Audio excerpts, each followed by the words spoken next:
let's talk about something absolutely terrifying. If you're new here, hi. I usually talk about pretty scary stuff, and I actually have an email where anyone who finds this page can send me their scary stories. And this is one of them. So let's get into it. This story comes from someone who would like to remain anonymous, and for obvious reasons, I'm going to respect that. Now, if you're very familiar with my page, then you know that a lot of the submissions that I get are paranormal. This might be the first video that I'm doing where we're talking about something scarier, which is, of course, bad experiences with actual physical people. This one actually gave me chills, as if I was reading something that was paranormal. But anyways, let's get into it. So years ago, the person who sent me the story and their sister decided to order food while their parents were out for dinner. Obviously, after some time, the food was being delivered. They both hear a knock on the door. The person who sent me this story approaches the door first and looks through the peephole, only to see the delivery driver standing way too close to the peephole to the point where she couldn't see his facial features, wearing his cap extremely low to, again, hide his facial features. The kicker is that she felt like there was something off with this guy because he wasn't even looking at the door. He was actually looking at the wall beside the door. Nonetheless, she opens the door and this man does not make eye contact with her and holds the bag out of the food. And what's particularly strange is that she said that he wasn't even looking at her at all during this interaction. He was actually looking into the house, like he wanted to come inside.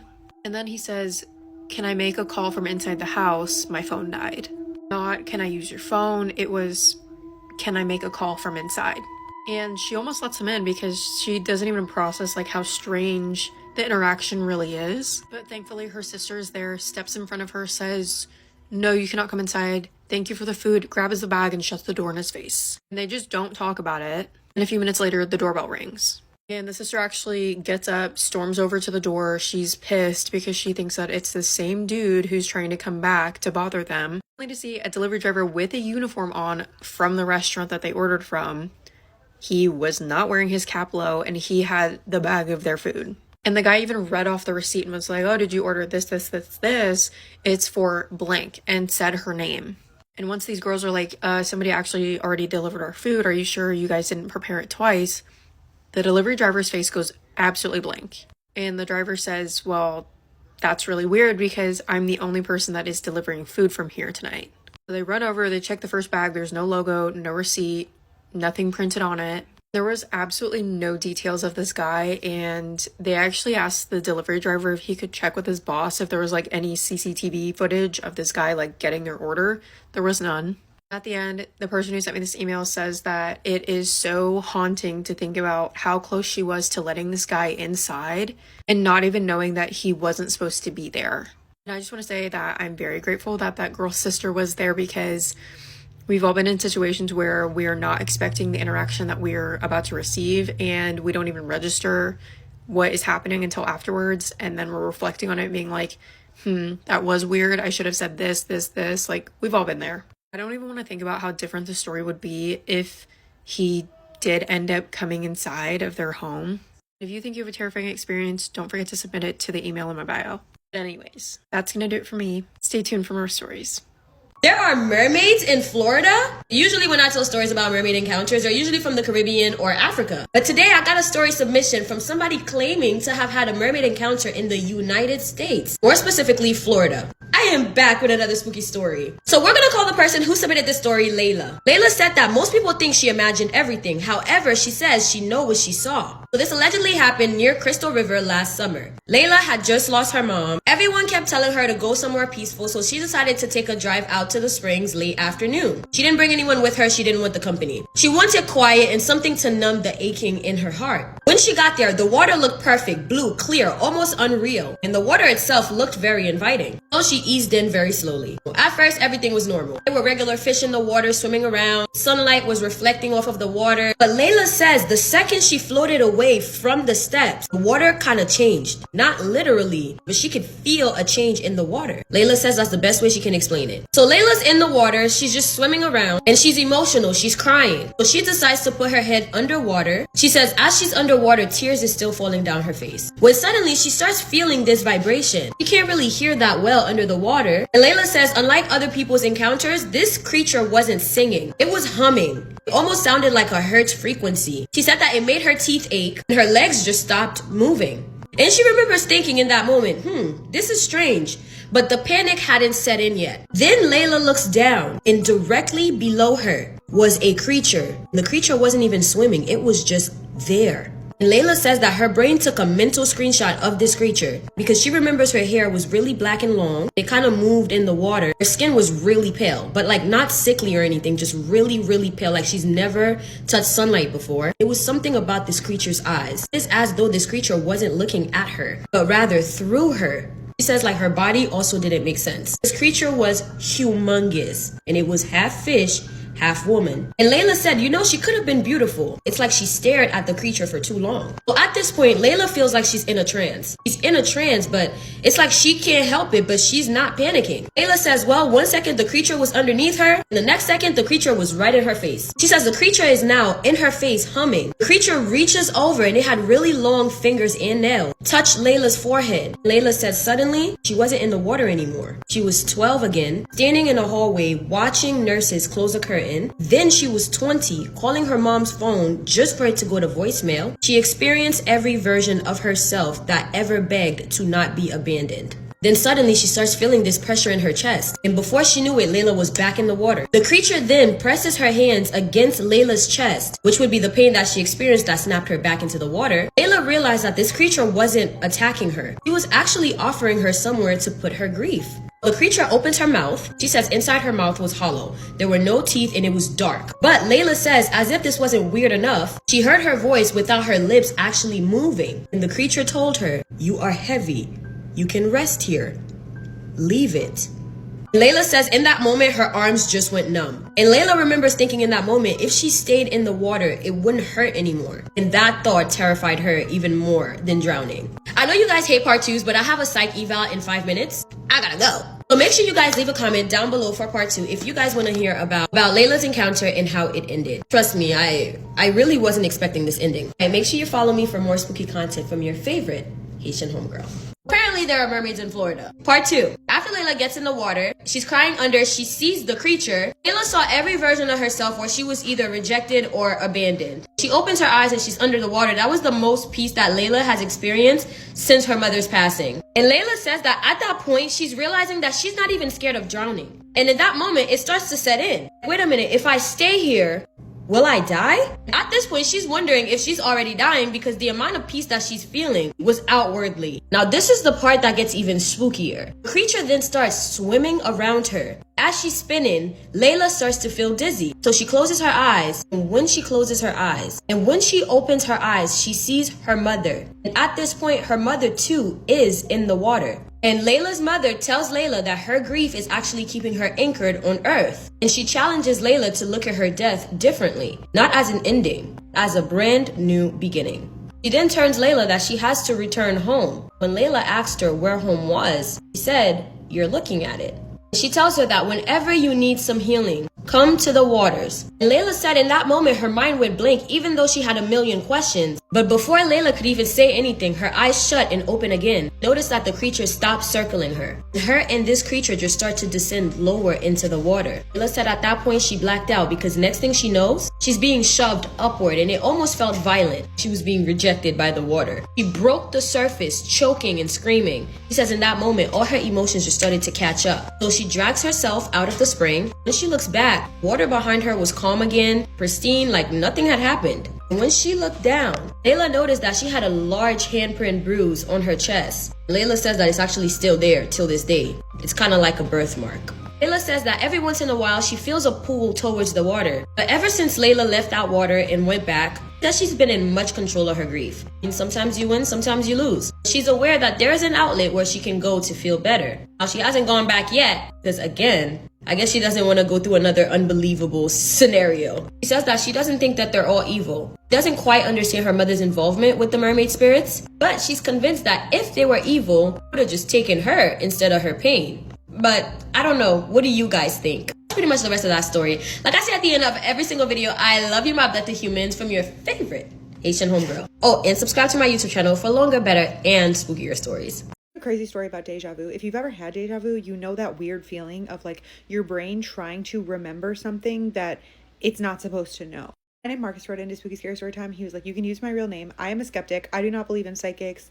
None of the stuff in the sky, nothing supernatural, nothing paranormal, which is why this story still bothers me. Story starts in the late 90s, and he said he was hanging out a lot with his friend named Lisa, who was living in this small duplex apartment. She was recently married to her first husband. She had a little girl, and they would just chill. Everything was good. Life was normal. They'd hang out in the kitchen, talk about life, watch movies, listen to music. Oingo Boingo was usually playing, and Marcus insists that Danny Elfman is one of the greatest musicians of all time, which is not part of the story, but the refrigerator is. Because the refrigerator door never closed properly, you had to give it a hard, swift kick every single time you closed it. Became routine. Grab a drink, kick the fridge door shut, keep talking, no thought required, until one day Marcus did exactly that and time seemed to slip. He grabbed something from the fridge, gave it the usual kick, and all of a sudden was hit with the most overwhelming feeling of deja vu that he had ever experienced, but it felt wrong. It felt crushing, disorienting. It wasn't a regular deja vu feeling that he had had before. It was so strong that Lisa looked over at him and said, "What's wrong?" Marcus was just frozen, just standing there trying to explain this feeling that he was having. He was like, "I don't know. I feel like I'm having deja vu, but it's not deja vu from right now. It's like deja vu from another time." He said, "I was having a hard time putting it into words, but the best way I can describe it is that it didn't feel like deja vu from that moment. It felt like I was brushing up against another moment from another time that didn't belong there." He said Lisa was confused, he was confused, they talked about it, they tried to rationalize it. The feeling lasted for a few minutes, but eventually they just let it go and moved on. Nothing strange really came of it, but then life did what it does. Marcus and Lisa kind of lost touch over the years. Life got busy. Eventually, they just weren't hanging out anymore at all. They didn't have a falling out or anything. They just got busy. So one day, Marcus is out. It's like 10 years later, and he runs into Lisa. And Lisa's like, "Oh my gosh, I can't believe, you still live around here. I would love to catch up." And he found out that she lived less than 20 miles away this whole time. She was remarried. She had a second daughter who was just born. And she was like, "You know what? You should come over sometime. It's like, we just moved into this new house, but you should come see the place and meet everyone." And he was like, "I would love to. I would love to catch up." Marcus goes over there. The house is like mid unpacking. There's boxes everywhere. He meets the new husband. He's great. He's a musician. He's very easygoing. He offers Marcus a drink. He's like, "Help yourself, it's in the fridge." So Marcus opens the fridge, grabs a drink, and without thinking when he's closing it, he kicks the door shut. New fridge in a new house, a fridge that didn't need kicking. But the moment his foot connected with the fridge, he felt it again. But all of a sudden, he was having the most intense feeling of deja vu again. Everything seemed to snap into place, and it was so disorienting and stronger than the first time that Lisa looked over at him and said, "What's wrong?" Same look on her face, same tone, same position in the kitchen as the first time. "Do you remember that time years ago that I had deja vu in your kitchen?" And she's like, "Yeah, your reaction was so strange." And he's like, "Well, I don't think it was deja vu of then because I'm feeling it now. What I was feeling back then was this moment. What I'm feeling now was that moment." He said this time the feeling of deja vu didn't flicker out within seconds or minutes. He started feeling like suspended in the moment, like parts of his brain were unlocked that he couldn't really explain to her. But without thinking, he points at this bread box on the counter and he said, "Are there CDs in there?" Lisa just stared at him. She's like, "How did you know we put CDs in the bread box?" And she opened it, and then he points at a box and he says, "Are there blue dishes in there?" She opened it without saying a word, and it was full of blue glass plates and dishes and cups. She's staring at him, completely shocked, completely confused. She moves to another box. She says, "Marcus, what's in this one?" He says, "Receipts, documents, paperwork." She opens it up, and he's correct. He said they went from box to box, and each time his reactions got sharper, his answers got faster, and they were both mind blown. His mind was racing. He could not make sense of what was happening. And he said just as soon as the feeling started, it seemed to vanish, and he no longer knew what was in any of the boxes. He says he hasn't experienced anything like it since. He doesn't consider himself a psychic, and in fact still considers himself a skeptic. But he says he wonders if that heavy, disorienting, time slip type pressure that he felt that day is what psychics feel when they say they just know something. He said, "Call me crazy, but I don't think that deja vu is a glitch or a time slip. I think it's a door, and for a second I slipped through it and I know what knowing feels like." Marcus is his real name. I'll be sending him the link to this video, so let him know if you have any crazy deja vu stories or what you think deja vu is. If you have a story you think nobody would believe, please send it in. We would love to hear it. Stories like this blow my mind, okay, and I want to know what you think about it. So this girl named Laura writes in, which, by the way, love that name. I think it's beautiful. And she said in 2023, she was going to a school that was about an hour and 15 minutes away, about 70 miles. And so she always had to get a ride. She didn't drive. That day, her mom was working late, her sister couldn't pick her up, and her boyfriend was unavailable. So she ended up calling her old boss, who occasionally picked her up from school and drove her home. Old boss picks her up, they stop and get gas, everything's normal. They're talking, laughing on their way home. Sometime after she gets picked up, they are driving about 60 miles an hour. Another car runs a stop sign on Alora's side and T-bones the car. She said it happened so fast she didn't even see the truck hit them. It ended up being a truck, but she doesn't even remember the moment of impact. She was instantly knocked out. Sometime later, she wakes up. She said her vision was blurry, her ears were ringing, her head was burning from pain. She can't move, but she hears knocking at the window, so she looks and she sees a woman standing in scrubs. She's about 140 pounds, brunette hair. Clearly a nurse, and she's trying to calm Alora down through the window. She says, "I can't come in there, I can't move you, but the paramedics are on their way. I need you to stay calm. Staying calm is the only way you're going to get out of here." The woman stood at the window and talked to her. She said she was very calm. She remembers her demeanor, and the woman did tell her name, but she said she can't remember. Finally, the woman says, "The paramedics are here. I'm going to stay and make a statement, but they're the ones that are going to have to get you out of the car, okay? I'll be here. Just stay calm." Paramedics end up getting Alora and her old boss out of the car and into the ambulance, but before they left, she says, "I want to thank the nurse." The paramedics are like, what nurse are you talking about? She's like, the woman that was at my window. She said she was going to stay and make a statement. She calmed me down. She told me that you were on your way. They're like, there was no woman at the window helping us. There was no one around to make a statement. The only person that came here was your aunt, who arrived about 10 minutes after the crash. She said that there was nobody here. Laura says, I know what I saw. It was not my aunt. This woman was there. She was very real. She was talking to me, and I ended up with a traumatic brain injury and a broken rib. Because I've played it over and over in my mind and I cannot make sense of it. I don't know if this woman was something that my brain created or if it was my guardian angel, but either way, I felt like this woman helped me survive and I could still remember her vividly to this day. That I truly believe this woman saved my life. I've told some people they think I'm crazy, they think I just made it up, but I know what I saw. So let her know what you think. I feel like I've heard stories like this before, but I've never gotten one directly for Spooky Scary Story Time. If you're new here, is the series where I share listeners' creepiest or most unbelievable stories. So if you have them, we would love to hear it. I'm going to send Laura the link to this video, so let her know what you think. I got story number 10 for you from Rob, the search and rescue officer. I swear these stories just keep getting weirder. Rob says that this story comes from one of his buddies who is also a search and rescue officer. Rob says his buddy has been involved in a lot of search and rescue cases for missing people. He says that if they don't find a person right away, usually what happens is A, they're never seen again, or B, they are found weeks or even months later in places that they could not have possibly gotten to. One story Rob says that really stood out to him is one involving a 5-year-old boy with a severe mental disability. I'm just going to say it right now, trigger warning to unfortunate events involving the child. So this young boy vanished from a picnic area in late fall,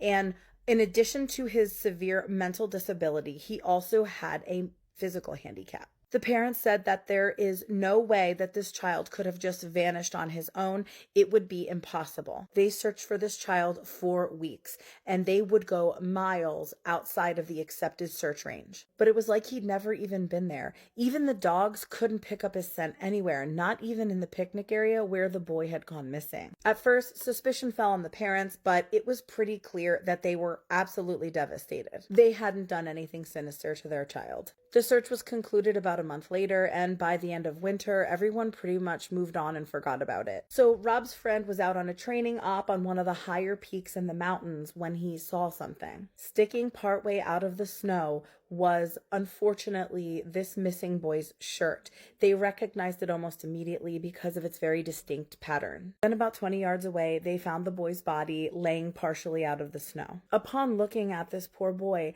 they said that there had been no way that this child was gone for more than a couple days.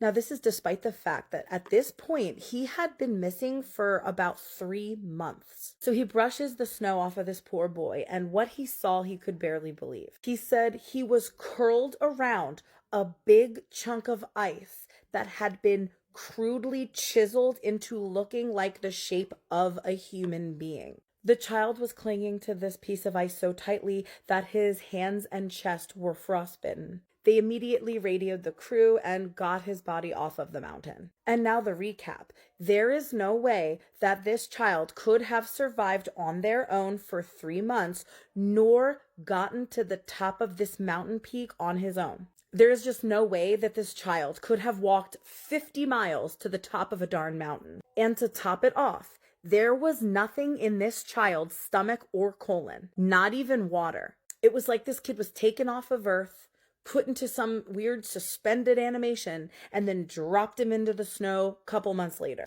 only to be unalived by exposure. Rob said that his friend hasn't really ever gotten over that one. Let me know what you guys think. It makes me so sad. And stay tuned for more creepy search and rescue stories. 1968, Cluj-Napoca, Romania. Nothing's here either. A police officer shouted to his colleague. Sector 3 search complete, no trace. Sector 4 is the same, nothing. Absolutely nothing. The police search team had been combing through the forest for 2 days. What they were looking for was a shepherd and his 200 sheep. I don't understand. How can 200 sheep disappear without a trace? The search team leader shook his head. No footprints, no wool, no droppings, nothing. That's when one team member discovered a strange clearing in the center of the forest. A perfect circle, empty land where nothing grew.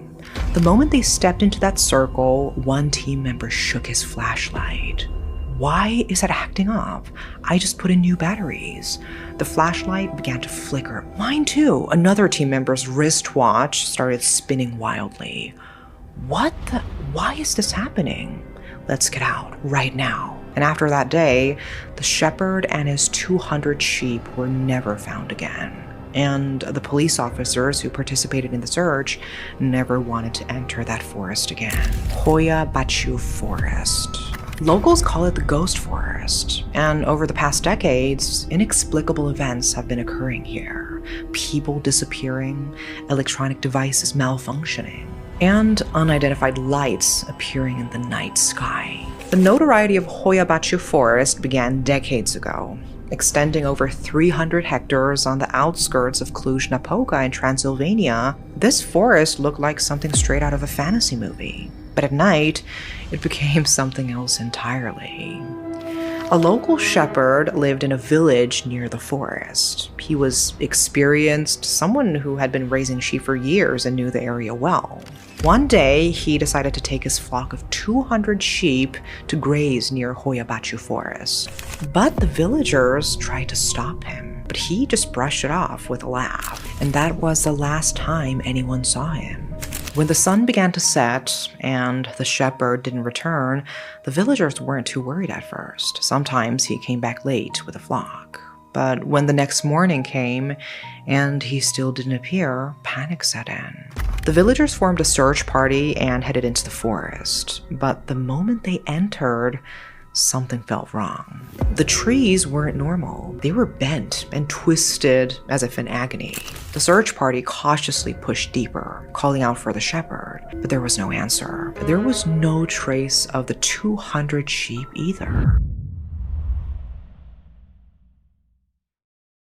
A few days later, his photo was leaked to the press. The image was clear. A disc-shaped object hovering over the forest, right above that mysterious clearing. People tried to prove it was fake, but remember, this was 1968. Photoshop didn't exist. Experts analyzed that photo. No signs of alteration. And then something strange happened.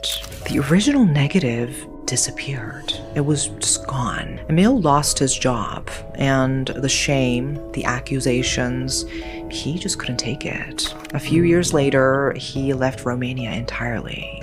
Before he left, he told a friend one thing: that wasn't from our world.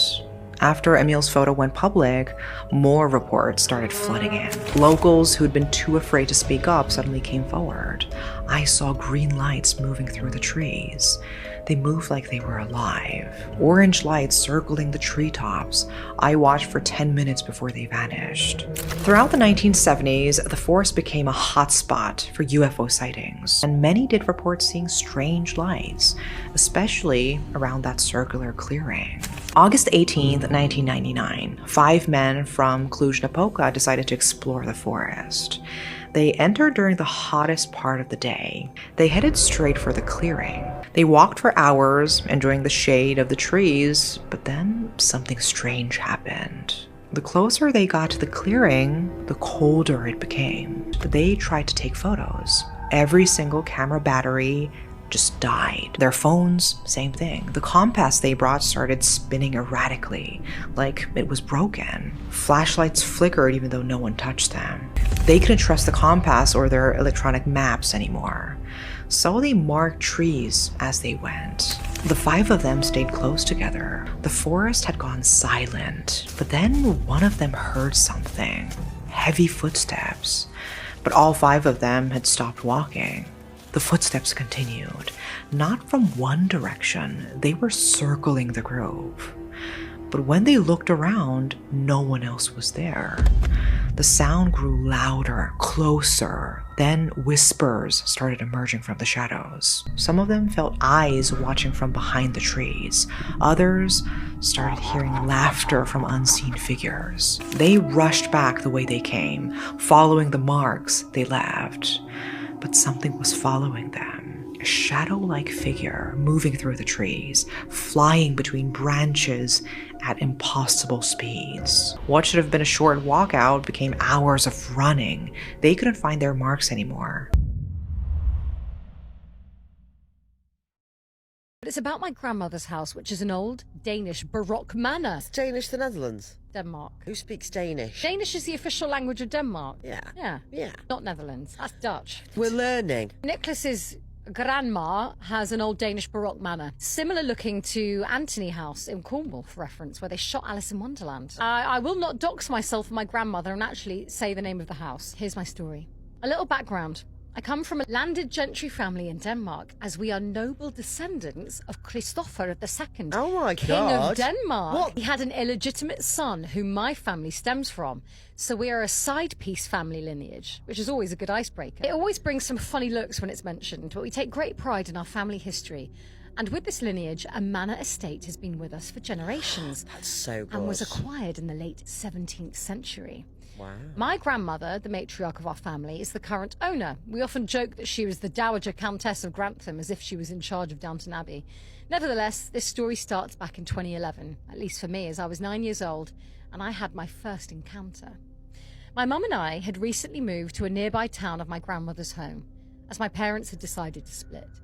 With this brought some emotionally interesting time for me. I'm a natural ginger and had lived some years abroad in the UK and Hong Kong, so my Danish was sort of interesting and I therefore became an easy target for bullying. Oh. So my mum took me out of school for a month, and during that time I stayed with my grandmother and late step-grandfather a lot. The two of them had shaped my life in many positive ways, and they helped me to get back on my feet at a vulnerable time. It also brought ease upon my mum, as it was not easy to see her child being made fun of, and having just moved, settling in, and also working a 9 to 5, my mum wasn't able to be home with me all the time. So many days were spent at the manor, and we even started a new family dinner tradition, which we still do every week to this day. But during the time at my grandmother's, I encountered something which apparently has been with our family for many generations, and I was the latest to encounter it. When staying over at my grandmother's, I would sleep in my own room, as I was old enough not to stay beside my grandparents' bed, even though the dark always frightened me. Kind of like dark waters, I don't like being able to see what's around me. But I was a big boy and slept by myself. That might have been a mistake. One night, when I had to use the loo, sometime in the night, I was walking down one of our long corridors, which passed by the main staircase. The staircase leads down to the parlour room, and also the front entrance, and from the entrance, I heard a slight scratching sound, almost like a tree branch. Tree branch. It was slight but noticeable, and we do not have trees up along the house, so I went to look. That was a mistake. Tiptoeing down the staircase, I peeked the corner to the front door, which for reference is an oakwood framed door with large window panes in it, stained glass which you can't quite see through, only shadows or outlines, but an outline I did see. From outside the door stood this tall, darkened figure. No. Only ever so slightly lit up by the moonlight. My perception as a 9-year-old might have been off, but I swear it was roughly 2 meters, and the scratching was coming from the front door, like a nail tapping on the glass. I was frozen with shock and completely frightened, not knowing if it had seen me or not, but the tapping stopped. The outline of the figure kind of shifted, but before I could comprehend what it might be, I was swung around by my shoulders and met by the face of my grandmother. She looked worried, but hid it with a slight smile, as if she was nervous but didn't want to show me any fear. She simply asked if I'd gotten up to use the loo, and I nodded my head without saying a word. She took my hand, and upstairs we went, but not without the peeking towards the front door where the outline had vanished, though I could hear something outside stepping or walking on the pebbles of the driveway. Back to bed I went, and nothing more came of it. The next morning, I was awakened by the smell of bacon, eggs, and toast. Oh, lovely. As my step-grandfather used to make the most yummy breakfasts, and I would run down the corridor to the morning room and greet them. This is like something out of like a historical novel. Yeah. Yummy. Yummy breakfast in the manor pantry parlour room. My grandmother looked at me like nothing had happened that night, and my step-grandfather was just starting to read his morning newspaper. Oblivious, to say the least. Weird, I thought, but the day passed, and I came to forget it all. A couple of years later, I was 13. I was obsessed with horses and gotten my own little pony named Tarzan. He still had some jumps and kicks in him, and as I was new to riding, he was a good starting point. He was at my grandmother's due to her having a stable, where some other horses were stationed, as locals could rent a stable box for their horses if they did not have space themselves. But I often stood for dinner time and made sure new hay was ready for their sleep. Now, here in Denmark, Around the end of September, the sun starts to go down quite early, so when dinner time came, it was pitch black outside. The stable was not far from the house. A simple walk down the driveway and to the right it stands between some large oaks. The stable is an old building too, maybe built around 1930, with a large gathering hall in the centre and 2 corridors, one each side of the hall, with the horses' stables running along them. But there's also 2 sliding barn doors on each side of the hall, so tractors and other vehicles can pass through, but one is usually closed at all times. From outside, I heard some loud neighing. Usually the horses were talkative, but only when someone was in there with them. And when I walked in, after opening the barn door towards the house, I noticed that the other one was slightly open. The one towards the large farming buildings and the large oak forest thereafter. It was just about open to the point that a slim person could walk through, but no more. When I stood kind of befuddled, the neighing had stopped, and an eerie feeling came over me. I could hear hoofs, ever so slight on the concrete floor to my left. Sound came in pairs, not from 4 hoofs. I was terrified to look to my left, but from a darkened corridor, I saw a figure. Oh. Tall and dark, furry looking, and 2 glowing eyes like a cat's in the dark. So I bolted from the barn and towards the house, but I remembered I had locked the front door. The only door I knew was open was to the kitchen quarters, so I ran. The fastest I've ever run. I ran to the side of the house, jumped the 4 steps down to the servant's door and closed it shut behind me. Locked it with haste and held my breath. All I heard from behind me was running on the pebbles, and I couldn't look back. I was in complete darkness and it was quiet, but then it came. I could hear scratching on the servant's door. It was just on the other side. As I was pressed up against the door, waiting for something or someone to try and push it in, it just didn't happen, just the scratching sound. I must have stood there for ages, but it stopped. And when it did, I ran through the basement, up the stairs to the dining room when I ran into my grandmother setting up the dinnerware. She must have seen the fright on my face because she immediately came to me and asked what had happened, so I told her. She was mortified, but not shocked. She knew what I was talking about and explained to me that it is something that lives in the woods. Oh dear. Something old, which had been coming from the woods for ages, scaring many of my now gone relatives, but never claimed anyone, only animals. And all I can describe it as is a skinny-legged furry figure with long nails, bright white eyes, and almost human-shaped, but no human's that hairy. It's like a mutated humanoid creature from nightmares, walking on hind legs like a messed-up dog-human thing, to say the least. My grandmother, while explaining the story to me, asked if I had smelled iron. When I was in the stable, I hadn't noticed it at first, but yeah, I had smelled iron when I was in the stable. It's killed something, she said. We did not go into the stable until the morning after. I didn't sleep a wink, but with my step-grandfather holding my hand as I was still frightened, we 3 checked on the horses and they were fine. But a lamb was lying mutilated on the concrete floor, possibly coming from a neighbouring farm. Almost as if it had shown off its skills to the horses, hence their distress and neighing the evening prior. It wanted to show dominance, and that's the only way I can explain it. Since that evening, I haven't seen it again. I've only heard it, and sometimes I've smelt the faint smell of iron. We don't have horses anymore, or other animals, simply for their safety, which might have helped keep it at bay and away from prey, as the manor has otherwise been a seat farm for many decades, producing animals and crops for the local community. The last time I had an encounter of sorts was last Wednesday on the 22nd of October, 2025. We were having our weekly dinner when my mum and aunt had left to go home before me, as I now live by myself, so I was the last to go. Staying another hour, talking with my grandmother and enjoying our time, I started to turn my nose home as well. And as I stood in the driveway at my car, I could smell it. Iron. I looked at my grandmother standing at the top of the front door waving goodbye, but I nodded my head sideways towards the stable, said nothing. She nodded back, as we have come to not speak when we know it's near. I waved goodbye and I drove off. That's the story, and we have yet to have further developments from the furry thing from the forest, but it still lurks every so often. And to note, my grandmother is completely safe. Never once has it tried to enter the home. It's only scratched slightly at the doors, and from my grandmother's knowledge of our relatives, it's not tried to enter in the decades or even centuries prior. She's lived her whole life there and has only encountered it herself when in the woods or around the stable. Anyway, I hope you guys liked my spooky and very much real story. I'm not a religious person, But paranormal activities do pique my interest, as well as folklore, and growing up in Denmark, Nordic folklore and mythology is taught from a young age here.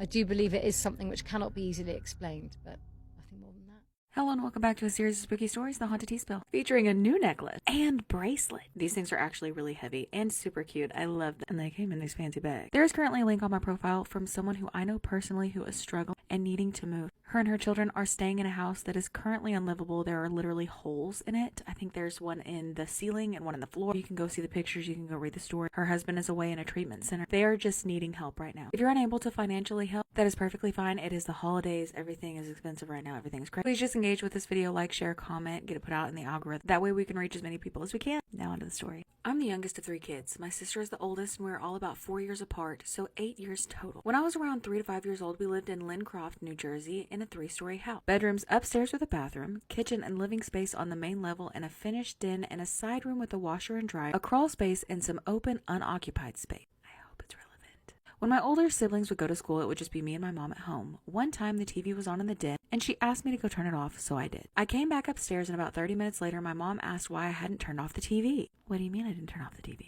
I did turn off the TV. What are you talking about? I told her that I did, but she didn't believe me and told me sternly to go turn off the TV. Lady, what the fuck? I just told you I turned the TV off. I went back downstairs to the den and turned off the TV. Again, I went back upstairs and started playing. About another 30 minutes or so, my mom came and yelled at me because I never turned off the TV. I swore to her that I did, but again, she didn't believe me and sent me for the 3rd time downstairs to turn it off. WTF. I went downstairs again, and just as I was about to turn off the TV, I heard a male voice tell me to not turn off his TV. Excuse me? I jumped and ran upstairs so fast and told my mom, but she still didn't believe me. She went downstairs and turned it off herself. He didn't bother her, so I guess that he just wanted to bully a little kid. Yeah, fuck that guy. Ghost guy, whatever. Another time I was down on the open side near the washer and dryer, and I went into the crawl space. Why the fuck would you do that? I could hear a noise as if someone was bouncing a ball, but I was alone. For reference, you know how if you drop a ball, it'll bounce, but the bounces get closer and faster when the ball is not actively being dribbled? Well, that's what I heard. I looked to see where the noise was coming from and saw a small ball that appeared out of nowhere. Fuck no. No. As I stood there and watched it, I saw a little girl around my age in a long white, olden-style dress come running over, again from nowhere, and she grabbed the ball, briefly looked at me, and ran off again. She just disappeared. For whatever reason, she didn't scare me. Instead, I was intrigued. I mean, I still left out of there, but I wasn't terrified like I was when the man told me to leave his TV alone. I also heard footsteps walking down the upstairs hallway at night, and nobody was there, and a bunch of other random, usual paranormal activity. These are just 2 of the most vivid memories that I have. I love the paranormal now, and I would love the chance to explore somewhere. Maybe I should go back to the house in Lincroft. Maybe, or maybe not, or I don't know. You know, if you want to be involved in paranormal activity and get yelled at by old man ghosts, then that's your prerogative. Love that for you. Not me, though. Anyways, rate it on a scale of 1 to 10, 1 being really scary, creepy, spooky, 10 being the most. If you don't want to rate it, you don't have to, you know? But if you could put some stuff in the comments, like, what do you want for Christmas? Or have you gotten your Christmas shopping done? The link to submit the stories is not up right now because that GoFundMe is in place of it because we are trying to help someone who needs help. So, I don't know. If you want to submit a story, you can DM me, maybe, if you want to. Yep. Anywho, I'll see you at the next episode. Stay spooky, friends. My name is Angel, and my family is from Buena Vista de Arriba, Coahuila. I want to share my little brother's experiences, and I also have a photo and a video so you and everyone can see the aftermath. This incident happened a few days before my cousin's quinceañera. One night, my family and I were outside my mom's house, just chilling, talking about old memories and chismeando. My little brother was asleep in my mom's room, the room my mom, my siblings, and I all share. Suddenly, we heard my brother screaming and crying. I was the first one to run inside. When I got to the room, I saw my brother crying and breathing really hard, like someone had attacked him. He told me he saw a little girl in the white closet, but of course, when we looked, nothing was inside. When my family came inside, I immediately felt a weird, heavy presence in the room, like something was watching us from the other room where the closet was. Then, everyone started noticing movement inside the closet from the corner of their eyes. And when I finally looked that way too, I saw it too. Then suddenly the little girl's presence went away. And honestly, the girl seemed almost scared, like she didn't even know who we were or where she was. Then my grandma stepped in and started praying over my brother, using his shirt. You can see that in the video. Even though my cousins and I were trying to joke around to calm the tension, we kept glancing at the closet. My brother also mentioned the girl had the same height and body shape as one of my cousins, which creeped us out even more. We have no idea who that girl could have been. This next experience happened more recently. One night, my grandma woke up around midnight to get a glass of water. When she walked into the kitchen, she saw the same little girl my brother had seen 2 years earlier. She thought it was my cousin, so she quietly called her, but the girl didn't move, didn't respond, didn't look back. Nothing. She just stood there, completely still, like a statue. My grandma ignored it, thinking my cousin was just joking around. She walked to the living room, where the water dispenser was, to pour herself some water, then came back to the kitchen to put the cup in the sink. And the girl was gone. There is no possible way the girl could have left that fast. The living room and kitchen are connected, so my grandma would have seen her walk away, but she never did. My grandma went back to her room to check, and sure enough, my cousin was fast asleep. There is simply no way it could have been her. She would have answered if called. My grandma would have heard her walking through the house. And besides, my cousin would never be up playing around at midnight.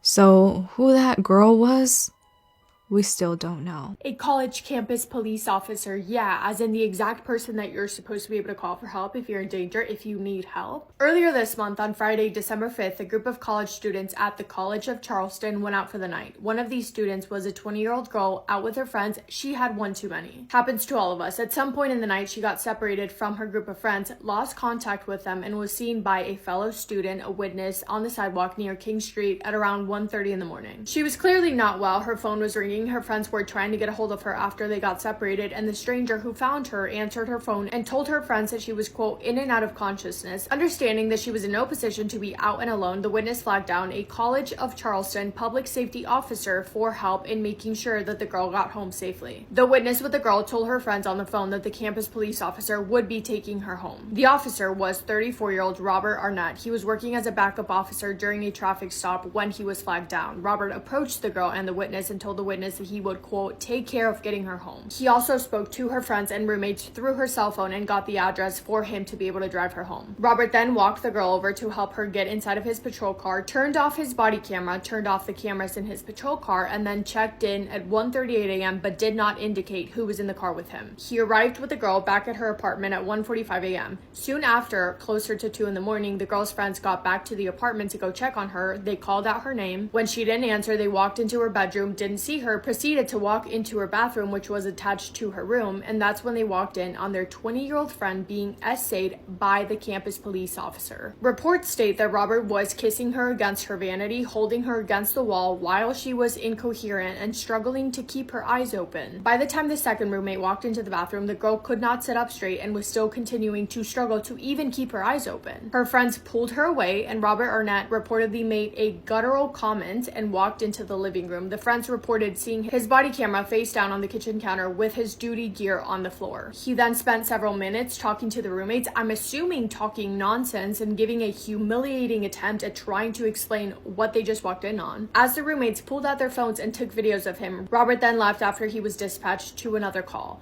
When the 20-year-old girl came to hours later, she told her friends that she did not remember what happened. She was taken to the emergency room at the Medical University of South Carolina to undergo a medical exam. With her were 3 of her friends, 2 who witnessed the essay, and the Charleston police was called. The investigation officially began on Saturday afternoon, and officers were able to confirm very quickly that the victim was unable to consent. It was also very clear that Robert had done a lot more to the victim than just kissing her, by the way. 34-year-old Robert was arrested and charged with misconduct in office and with intent to commit criminal conduct. If convicted, he is facing up to 30 years in prison. He was released Sunday afternoon after posting his $125,000 bail, and shortly after that, he was fired. Robert originally joined the College of Charleston as a dispatcher in May of 2024 and was sworn in as a campus public safety officer that September. His first court appearance is scheduled for January 23rd of 2026, and following his arrest, the college made the following statement, quote, "The College of Charleston is committed to the safety of its students, faculty, and staff, and to maintaining a safe and welcoming campus environment grounded in the highest ideals of ethical conduct and public service. The college has a zero tolerance policy with regard to employees that compromise this commitment, particularly with those entrusted to protect our campus community." Baffling and disgusting and so sad that these are the people that we are told that we are supposed to be able to trust in a dangerous situation. I have no words. It's disgusting, it's vile, and I hope that he gets the highest sentence. That's all I have for today. I know it was a quick one, but I saw this on the headlines and I was sick to my stomach. Anyway, hope you guys are having the best day. If not, go do something to make it the best day. Make somebody happy, and I will see you in my next video. Massive kiss on the forehead to every single one of you. This right here is one of the most disturbing disappearing cases you'll ever see. This guy's name is Brandon Swanson. He was 19 years old, and in 2008 he disappeared and he was never found again. You see, unlike other disappearing cases where the victim is gone for too long, this one happened in a blink of an eye. It all started on a random night where Brandon was driving home after visiting his friends. It's important to note that it was really late at night, okay? And Brandon was drunk. Not that drunk, but just a little bit. Despite his drunkenness, he was driving, okay? His body was functioning and everything was normal until the clock hit 1 a.m. Shit, around 1:15 a.m., Brandon accidentally drove his car into a ditch, and looking at the position of the car, he's not getting that shit back, at least not by himself. This is where Brandon decided to do a little test to see how messed up things are. He was like, okay, first of all, the car, it's not that damaged. He definitely fucked the front, but it's okay. Himself, he's okay, he's not injured. So he decided to stay calm and immediately called his parents. From now on, I need you to focus on every detail because everything matters. So, when Brandon crashed the car, he decided to call his parents, not police, his parents, which is a respectable choice. And the call, him and his parents, lasted 47 minutes. First of all, in that call, he would explain to his parents what happened to him and the car, and then he told them that he sees lights from very far. When he saw these lights, he assumed that he's near a city called Lind in Minnesota, so he told his parents to go there. That was his first mistake because the city he's talking about is 40 kilometers away from where he is. 40 kilometers is insane, so he gave his parents a wrong place. And with that, he was basically cooked because nobody can find nobody if the address is wrong in the first place. But he will get even more cooked because his phone was dying and he was walking through fields where it was cold and dark. After walking for a while, Brandon said, "I can see the lights of the town." This is where his parents responded, "Bro, what the fuck, we can't even see you," which is logical because they're not even in the same town, but they don't know it. While still on the phone with his parents trying to make it to the town, Brandon suddenly screamed, "Oh shit," and then the call ended, his phone went to the voicemail, and he never answered again. And just like that, Brandon disappeared. Police investigated, obviously they didn't find anything, and many theories started coming up. First theory being, he fell into water because that area had many creeks, rivers, and all that, but it doesn't work. Because scientifically, if somebody got unalive in water, his body will go up and it will float, which was not the case. Second theory is he was so drunk and disoriented that he just kept going. He just kept walking and he was never found again. That doesn't explain the "yo shit" he said and the call suddenly ending. The third one, and the most logical in my opinion, he encountered something unexpected. Because saying "oh shit" as his last word, meaning that he got surprised, either by falling, encountering an animal, encountering somebody, or realizing that he was in trouble. Again, those are just theories and we'll never know what truly happened to him. You can't make this stuff up.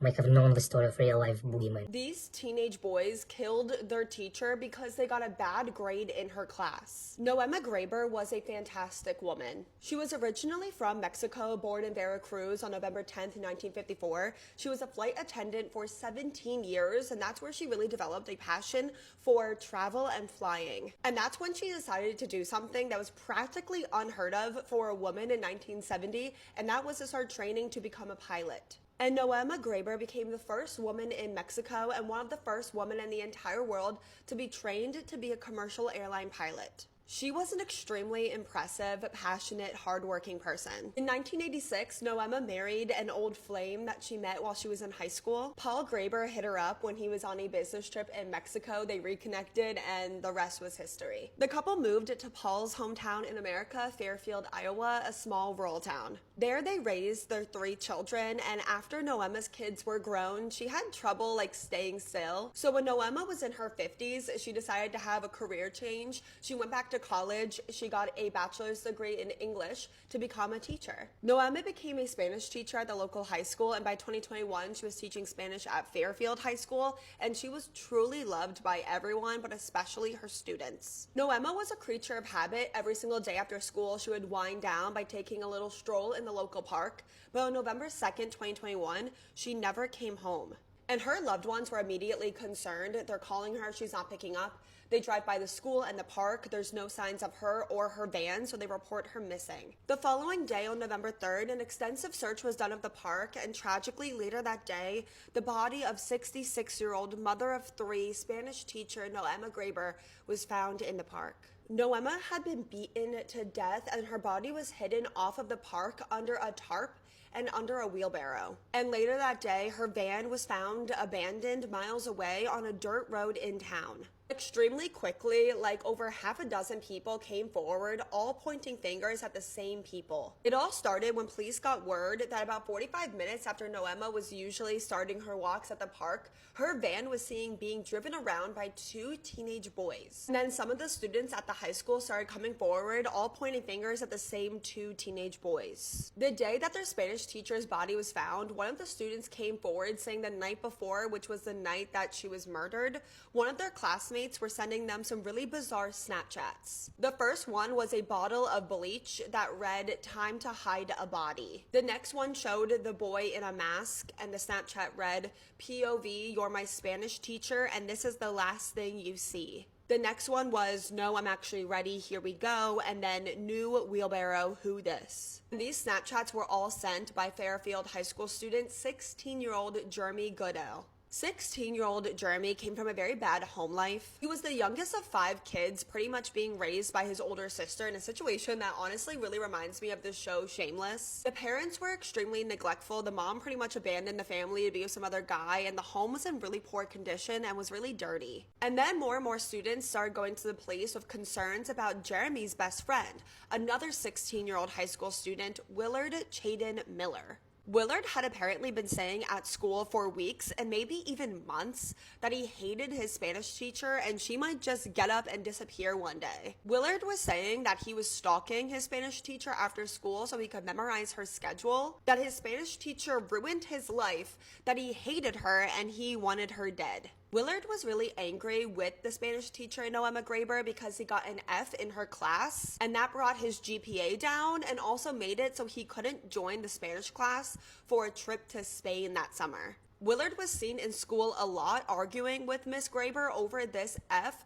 but she wouldn't change it just because he wanted her to. What started as just dark jokes became real plans to murder his teacher. And Willard began asking all of his friends to help him kill their teacher, and his best friend, Jeremy Goodell, agreed, and they started planning her murder for weeks. And that day, on November 2nd, they followed her to the park that she always went to after school, and they took turns beating her to death with a baseball bat. Both boys were brought in for questioning, and Willard probably had the strangest story I've ever heard for the police. He said that day he was at that park, he saw his teacher, they waved at each other, they said hi to each other, but then a group of masked teenage boys jumped out and forced Willard to watch them murder his teacher, also forced Willard to help murder his teacher, and then also forced Willard to hide her body. Yeah, he actually tried to go with that story. There was so much evidence against these boys. In a search of both of their homes, they found bloody clothes, strands of their teacher's hair, and also a bloody baseball bat, which was the murder weapon. And on Willard's phone, in his notes app, he planned the entire murder. I'm gonna read it out to you, so I'm gonna be looking this way. In his notes app, he wrote prep, and under prep, he wrote,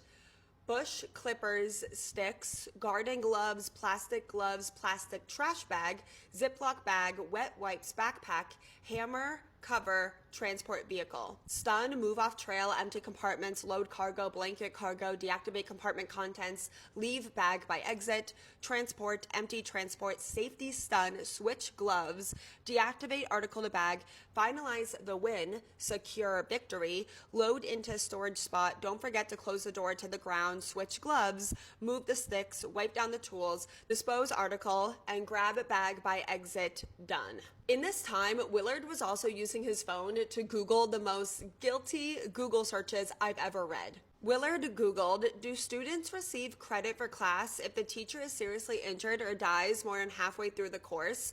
He also Googled, what happens to students' work if the teacher dies in the middle of the term? Both boys tried to blame the other one for their teacher's murder, and both of them originally pled not guilty. But Jeremy later changed his plea to guilty and even agreed to testify against his best friend. But after hearing that, Willard also changed his plea to guilty, so neither of them went to trial. The state of Iowa does not sentence juvenile criminals to life in prison without the possibility of parole. So Jeremy Goodall in November of 2023 was sentenced to life in prison with the possibility of parole after 25 years. For what it's worth, even though in my opinion I don't think it's worth a lot, Jeremy does at least seem remorseful for killing his teacher, or at least a lot more remorseful than Willard does. Jeremy says that he does not know why he helped his best friend kill Noema Graber. He said that he took her class, he passed her class, and thought that she was a nice teacher. The general consensus amongst the public is that Willard Miller was the mastermind and also the driving force in this murder scheme, and his best friend Jeremy, who came from a bad home, kind of just went along with it. Willard's mother has continued to defend her son, even saying that Noema Graber's class was too hard. I don't know why that matters at all. That doesn't make it okay to kill your teacher. And she tried to get her son's interrogation and entire case thrown out completely. Willard Miller was sentenced to life in prison with the possibility of parole after 35 years, and his judge said in his case that if Iowa allowed life in prison without the possibility of parole for juveniles, it's something that he would have really considered. During both boys' sentencing, they both took the opportunity to get up and apologize to Noema's family, but when it came to Willard, it seemed like he was trying not to laugh and that he was like smiling and just not genuine at all. I would like to take this opportunity to wholeheartedly accept responsibility for the role that I've played in the murder of Noema Graber. I would like to apologize for my actions, first and foremost, to the family. I'm sincerely sorry for the distress that I've caused you and the devastation I've caused your family. And from the bottom of my heart, I'm sorry for your loss. I'm sorry to hear about Paul Graber. I know this was a long video, so if you made it to the end, thank you so much for listening to Noema Graber's story. My heart truly goes out to her family and all of her loved ones. She really, really did seem like a remarkable woman. While you're in the comments, please remember to always be respectful. You do not know who's in the comments. Someone that knew and loved Noema in real life could be in the comments, so please be respectful. While you're in the comments, please let me know what case you want to see me cover next. Thank you to everyone that suggested that I cover Noema's story today, and I will see you guys all next time in my next video. Weird spooky Christmas stories. And I'm pretty sure this elf on the shelf is a duende. So this person says he's dealing with a really strange problem in his house. The elf on the shelf he calls Dolores. In his house, things frequently go missing. Not just misplaced, but completely vanish. Important items will disappear. Even though they search that place over and over again, it will somehow appear in that exact spot later. He said it's almost like it waits for his family to get super frustrated and give up before it puts it back. He said it's happened so many times that his family's lost count. Okay, now back to Dolores, their elf on a shelf. For the second year in a row, Dolores has gone missing and has needed to be replaced. She keeps disappearing after her yearly trip to Santa's cave. The first year, the original Dolores ended up being found in a Christmas box up in the attic. Nobody understood how she got up there because nobody ever accessed the attic. That's not where they stored their Christmas decorations that they regularly used, and they just assumed maybe like a rat had carried it off. But then came this year. Dolores 2.0 vanishes. And after a really long search, all they could find was the plastic bag they had her in. The bag was shoved deep in a box where they stored their Christmas decorations, but she herself was not in that bag or that box. The box was sealed, nothing was ripped, none of the other decorations were disturbed. No holes, no signs of rodents, no explanation. Just one missing elf. They jokingly said, "Can we get a ghost arrested for elf napping?" So now a second Dolores has disappeared, and their family is so confused. You think this is a duende? Maybe a real elf on the shelf on the move? Let me know in the comments what you guys think, or if you've ever experienced a duende or some elf mischief, send me your story. In Oyster Bay, New York in 1955, a woman had unalived her husband with a firearm. Now, was this a complete accident or did she intentionally take his life? Let me know at the end of the story what you believe. This is Anne and Billy Woodward. So when the police arrived to the home, Anne was on top of her husband, just hysterically sobbing, and she said that an intruder had came into her home and she accidentally unalived her husband. They found bullet fragments in the walls, and Anne and Billy slept in separate rooms on this long 18-foot hallway. So in front of Anne's room, they found the firearm right on the floor, and Billy was right in front of his door. The caretaker of the home did hear a firearm go off twice at 2 a.m., but according to Anne, it was so dark and she thought it was an intruder, but she did not realize it was actually her husband. Anne's real name used to be Angela, and she's originally from Kansas, and she moved 11 times when she was younger, and her family did not have a lot of money. But when she got older, she was very beautiful, and she worked in an exclusive department store, and eventually a man from New York had come into the store saying, "You should come to New York," and that's what she did. Now, the Woodward family is very wealthy. Billy's father is a banker, and also they would help cotton to give to the Southerners during the Civil War, and he also bred horses and did horse racing. Billy was just infatuated with Anne. She often talked about sex, and back then women didn't really talk about those kinds of things. But apparently she was very good in the bedroom. Now, Billy's parents were not really fond of Anne and did not want him being with someone like her. They were not in their type of class. You know, she didn't come from a rich family and she came from a very poor family and thought Billy deserved better. So, after this incident had happened, Anne was just absolutely hysterical. So they had to sedate her to calm her down. Anne appeared sensitive and did not feel accepted by the Woodwards, and it seemed like she tried a little too hard. She wanted more acceptance from Billy's parents and his siblings more than Billy himself. Billy's mother was convinced that Anne unalived Billy and it was no accident. But there had been a prowler in the neighborhood a few months prior. This man was sneaking into people's homes, taking their food and sometimes jewelry. So they were on high alert and they stated, "We shoot to unalive." So before this incident had happened, Anne and Billy were at a dinner party in honor of the Duchess of Windsor, and she was a good friend of Anne's. And according to people that were at the party, Anne, all she talked about all night was that there was a prowler in the neighborhood, and they were scared and nervous. Turns out that Billy was having romances on the side. He was speaking with a woman who was a half Italian princess and half Connecticut wasp, and it seems like she was a more suitable partner for Billy instead of Anne. They had arrested a prowler a few months prior, and he was out on probation. He stated he was at their home a few days prior, but not on the day of the crime. So Anne is in the hospital, and Billy's mother came to visit her, and she did not want her grandkids living with a mother who unalived their father. So she was going along with the story, thinking it was a complete accident, but she said she's going to send her kids to go to school in Switzerland. Billy's mother even sent private detectives to try to get dirt on Anne, but it turns out they did not find anything more about her son. So Anne and Billy's relationship, it was very, very rocky. They did have separation papers, but Billy did not sign them because it seems like he still wanted to hold on to Anne. But they argued a lot, especially in public, and made a scene, and he ended up hitting her in front of a lot of people. It seemed like Anne was falling apart. She was drinking a lot and taking a lot of pills.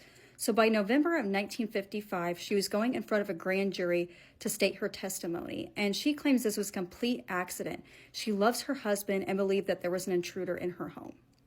But there was another witness at the grand jury. It was that prowler. So he now is changing his story that he was inside the house at the time of the crime. So there was a tree that was on the side of the house that he was able to climb up and go through a second-story window. So when he was coming through the window, he had stumbled, and then all of a sudden he heard a firearm go off, and then he heard it go off a second time. So he freaked out, he ran, he went onto the roof and jumped off and then just fled the scene. So at the night of the incident, Anne and Billy both took firearms to their room. Billy went to take a shower, and then Anne was trying to go to sleep. She was on a lot of sleeping pills. But then all of a sudden she was awakened by that prowler stumbling, so she went out of her bedroom, and then Billy heard the same noise, so he was at his door as well. And then Anne just took that firearm and then fired twice. Did not think it was her husband. She thought it was the prowler because it was so dark. Now, Anne did have motive to have her husband unalive because all she wanted was to be wealthy, live this glamorous life, and she was losing her husband, and she was not going to allow that to happen. And she was going to do everything to keep him. So she had all of the motive. But is it very possible this was a complete accident? Well, it turns out that she was never charged with any crime, and she just went on about her life. But her life was completely falling apart. She was completely broken. There was a man named Truman Capote who was writing an article about Anne that was completely destroying her image, that she was just a gold-digging whore and she just unalived her husband, and this completely broke her. So in the year 1975, she wrote her final note that stated, "Don't forget," and she took her own life with pills. If you're wondering what happened to their children, in the year 1978, one of their sons had taken his own life by jumping from the 9th floor of a building, and then their other son had unalived himself in the same manner in the year 1999. Now, this could have gone either way, in my opinion. It could have been a complete accident, or it could have been intentional. But, based on what I'm seeing here, Anne was so distraught and so upset about what happened to her husband that she ended up taking her own life. Now, I'm not quite sure if it had anything to do with the article that was going to be published about her, calling her a gold digger and all this stuff, but according to people that knew her, she loved her husband. Even though they were having problems, she loved him. And she did not mean for this to happen. But she does have motive. He was, flirting with other women, possibly was going to leave her for someone else that's more suitable for him. And she came from nothing. She did not want to, leave this glamorous lifestyle and, being rich and stuff. And she wanted Billy all to herself. She was not going to let him go. So it could go either way. But I'm not quite sure. Only Anne knows for a fact what actually happened, and those secrets will die with her. It's so unfortunate that her and also her 2 children ended up taking their lives as well.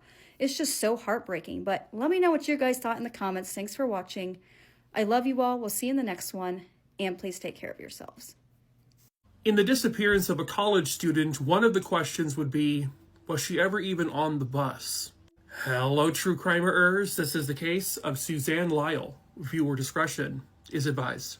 Suzanne Susie Lyle was born in New York in 1978. She was the youngest of 3 siblings. Her sister was actually 9 years older than her, and her brother was 12 years older than her. Susie was artistic. She loved to write poetry, but also she was really into computers. She first had a Commodore computer when she was 10 years old, and she even tried to build her own.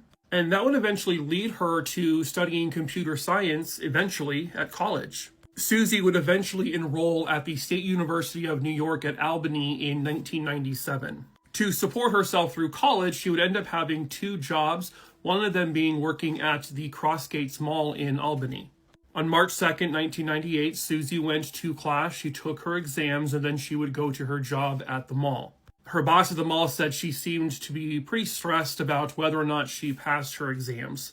Susie would get off work sometime around 9 p.m. when the store officially closed, and she would head out to the bus stop. The trip from the mall to the university was about a 4-mile trip, something she did all the time. So often that the bus driver recognized her. Now, Susie should have returned to the campus via the bus about 9:20 p.m. Once she failed to show up to class, her friends couldn't get a hold of her, her family couldn't get a hold of her. They grew very worried and they reported her missing. They spoke to the bus driver, who again recognized Susie as well as many other students he would, pick up all the time. He says he swears he saw Susie on the bus that night, but no one else can corroborate that. It's one of those things where it's like you just, you see the same people over and over and over again every single day. You could very easily get your days messed up. But the thing is Susie never entered her dorm that night. And if the bus driver did see Susie on that bus, he did not see her get off at Collins Circle, which is where she would have gotten off to head back to her dorm. He says all he knows is that she was not on the bus at the final stop. But when police interview friends, a friend of hers said they did see her get off the bus at Collins Circle at 9:45 p.m. They did not have any kind of conversation, though. So it does seem likely she was on the bus, but no one can with 100% certainty confirm it. When police were looking into this case, they discovered that there were ATM transactions done from Susie's debit card, one of them at Stewart's Shops, a convenience store. The withdrawal was made at this ATM and it was only for $20. However, there were no cameras on the ATM. This is from news footage, but the camera was facing towards the counter. The clerk says they think they saw a taller man at the time the police asked if he had seen Susie. He does not recall seeing Susie make this ATM withdrawal, but he also can't be certain. The Stewart store was 2 miles away from campus, and this is not an area she really ever went. This person also knew the PIN number. There were no mistakes. Now, eventually, they were able to track down the man that the clerk said they saw. It was a man in a Nike baseball hat. And they actually were able to determine that he was not the one who had her card. Susie also had a boyfriend at the time. He was looked at as a person of interest. But at the same time, he was the one to actually alert Susie's parents that she was missing. He was the one to call attention to it. But according to the parents, Susie had wanted to break up with him, and she tried a couple of times, but he was always able to kind of get his way back in. And suspicion has always lingered over him because he refuses to take a polygraph test, and he said, "I won't talk to police without a lawyer." That's not totally abnormal. I mean, that's technically the smart thing to do, but at the same time, it also raises some red flags. According to a friend, Susie had also said that she believed she was being stalked by someone, and this was just a couple of weeks before she went missing. She never identified the person, but she also never came off as scared or worried. Police suspected a previously convicted rapist who was out at that time in the area, but they were able to rule him out based on alibis. A couple of months after her disappearance, her work badge was found at the Collins Circle bus stop. It was only found 90 feet away from the bus stop, but it was in a location that was way opposite of where she would have walked towards. The badge could have been left there by her potential kidnapper to throw people off, or she got off the bus that night, something happened where her name tag came off. But nobody saw a struggle, nobody heard a struggle. There was no witnesses who saw or heard anything. But ultimately, nobody knows what happened to Susie that night or where she is. Well, that's not true. Someone knows. Someone somewhere out there has got to know the truth. Perhaps that someone is you. If you have any information on her disappearance, you were asked to call the Albany FBI office at 518-465-7551. The video I'm about to show you are the type of videos that just scare me so much more than like shadow people videos or like weird things. Yeah, just watch. It's 3:30 in the morning. I swear on my life. The freaking toy cars. Oh, you have got to be fucking kidding me. No. No, sir. No, ma'am. I'm not gonna lie. I don't know whether to wake Elizabeth or somebody call Justin Nunley or an exorcist. I don't fucking know. I mean, I'm not scared, but I'd be lying if I said I wasn't shaking. So I'm just gonna leave it there till the morning for Elizabeth to come play with it. And it's not electronical, y'all. There's no damn motor in that thing. I feel so weird and out of place right now. Please don't move. I don't know if it's still there. To be truthful, I'm thinking about just leaving Elizabeth in Revelation and going somewhere for them. I don't know what to do. Let's check on him. You still there? Alright, so Caribbean's getting good.